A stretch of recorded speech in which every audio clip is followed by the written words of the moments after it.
Bom, galera, a gente vai falar um pouquinho agora sobre gliconeogênese ou neoglicogênese, tanto faz, é o mesmo processo metabólico, ok?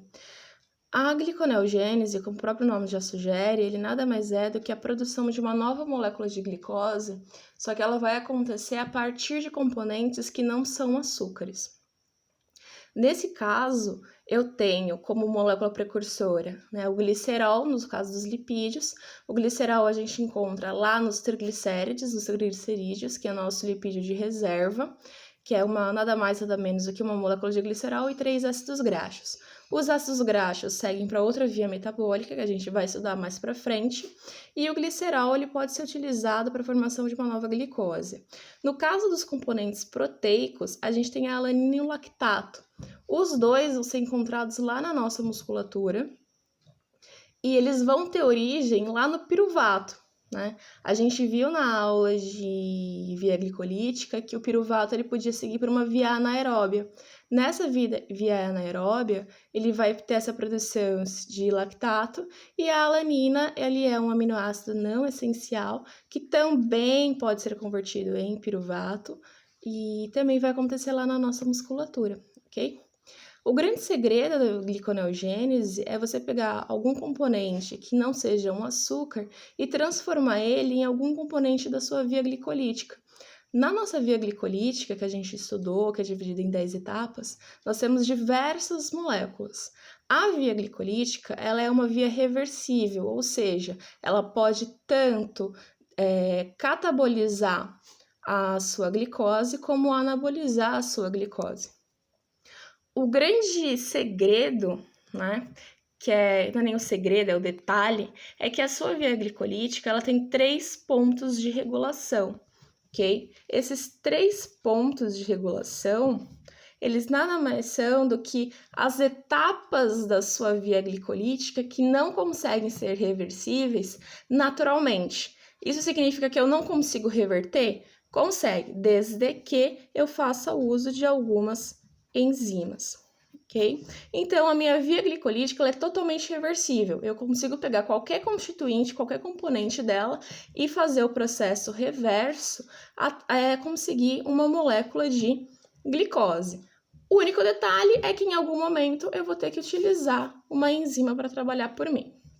Agora a gente vai ver, cada um desses precursores de moléculas de glicose na minha gliconeogênese. No caso do lactato, como eu comentei, ele vai ser formado lá na sua musculatura. O lactato, ele nada mais é do que uma forma ionizada do ácido lático, que tem origem lá no nosso piruvato. Então, o piruvato, quando ele é produzido na musculatura, durante a minha durante a minha via glicolítica, que eu tenho como produto final 2 piruvatos, esse piruvato ele pode ser ionizado, ou seja, ele vai receber íons H+, e vai formar uma linda molécula de lactato.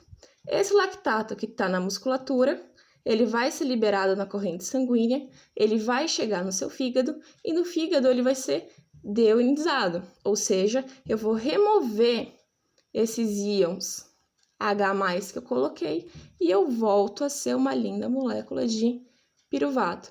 Piruvato está presente na via glicolítica? Sim. Se eu tenho alguma molécula presente na via glicolítica, eu consigo voltar e criar uma nova molécula de glicose. Beleza? A nossa gliconeogênese ou neoglicogênese, tanto faz, ela vai acontecer quando a gente está muito tempo em jejum. Então, eu utilizei todo o meu estoque de glicogênio, eu preciso desses açúcares para a produção de energia, porque algumas células, elas não aceitam outras moléculas para a produção de energia, como é o caso das nossas hemácias, como é o caso das células nervosas, que eu preciso de açúcar, eu preciso de glicose, o meu organismo vai fazer isso daqui. Vai pegar o lactato da musculatura, jogar na corrente sanguínea, vai para o fígado, lá no fígado eu vou ter a produção de piruvato. Ok? Perceba que todo o meu processo de gliconeogênese vai acontecer lá no nosso fígado. Todas as moléculas precursoras vão migrar para o fígado para dar origem a alguma molécula, algum constituinte da via glicolítica. que é exatamente o mesmo caso aqui da nossa alanina. A alanina, ela é um aminoácido não essencial, ou seja, é aquele aminoácido que eu não preciso consumir, não preciso encontrar na minha alimentação, porque eu consigo produzir sozinho. É claro que se eu conseguir me alimentar bem e consumir alanina, melhor para mim. Ele é produzido lá na nossa musculatura, ele também tem origem lá no nosso piruvato, ok? A alanina, se o meu lactato era a forma ionizada do meu piruvato, a alanina é a forma aminada do meu piruvato. Perceba que, basicamente, a alanina é um piruvato, só que com um grupamento amina aqui na ponta, ok? Então, se eu remover esse grupamento amina, eu volto a ter um piruvato. E é isso que vai acontecer.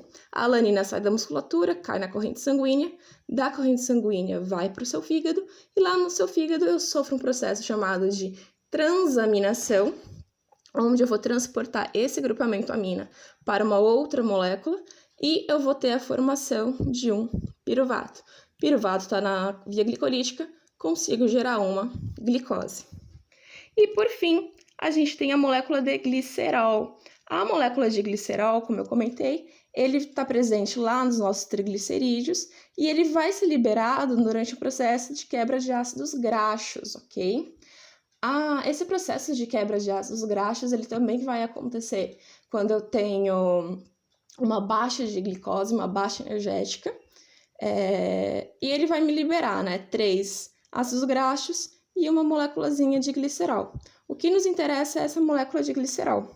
Essa molécula de glicerol pode dar origem a uma dihidroxicetona, que é o meu produtinho lá da fase preparatória da via glicolítica. Como que isso vai acontecer? Eu tenho uma molécula de glicerol, eu vou adicionar um fosfato, para isso eu tenho gasto energético, então esse íon Hzinho aqui, ele vai embora e ele é substituído por um fosfato.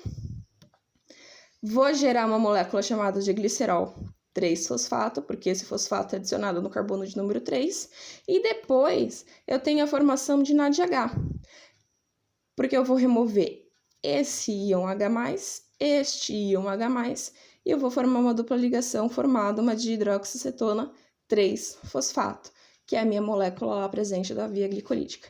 Então, basicamente, o que acontece? O lactato, ele tem origem na musculatura, vai para o seu fígado e vira piruvato. A alanina tem origem na musculatura, vira piruvato. E o seu glicerol, ele tem origem lá no seu tecido adiposo, obviamente, e ele cai na corrente sanguínea, vai para o fígado, toda aquela história, e dá origem a uma dihidroxicetona, beleza? Componente de origem proteica gera piruvato. Componente de origem lipídica gera dihidroxicetona. O fato de eu ter gasto energético, para mim não importa, porque a gente viu lá na cadeia respiratória que eu ter gasto 1 ATP não vai influenciar em nada, já que eu estou gerando um NADH. O NADH a gente viu que consegue gerar 2 ATPs e meio. Então, isso daqui está mais do que pago. Isso não vai me influenciar em nada em questões energéticas. Beleza?